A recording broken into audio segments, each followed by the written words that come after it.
Vatra e zjarrit në kodrat e Pilurit dhe Llamanit në Himar mbetet aktiv. Pavarësisht ndërhyrjeve intensive nga toka dhe ajri, zjarri ende nuk është shuar dhe po përhapet duke djegur sipërfaqe të mëdha me shkurrë dhe pemë. Forcat e armatosura ndërhyn me helikopter nga ajri të dielën, por flakët u riaktivizuan. Një helikopter është i përfshirë edhe këtë të hënë në operacionin për të vënë flakët nën kontroll. 3 automjete zjarr fikse me 12 efektiv të mbrojtjes nga zjarri dhe shpëtimin në Himar, 40 efektiv të forcave të armatosura, ndërkohë po punojnë nga toka.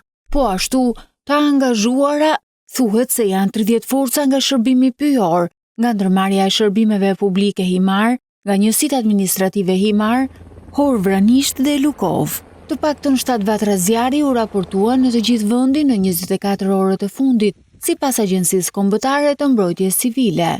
Vatra e zjarrit në lagjen Mulliri i Ardh, Bashkia Delvin, në fshatin Alarup, njësia administrative Çorrav, Bashkia Pogradec, në rrugën e Elbasanit, njësia administrative numër 2, Bashkia Tiranë, në fshatin Ril, njësia administrative Shënkoll, Bashkia Lesh dhe në fshatin Malaj, njësia administrative Rëshen, Bashkia Mirdit.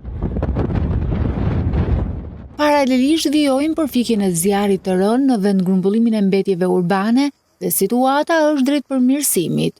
Instituti i Gjeoshkencave përmes një njoftimi në rrjetet sociale bëri me dije se sot dhe nesër parashikohet niveli i lartë rreziku për zjarre në qarkun e Fierit.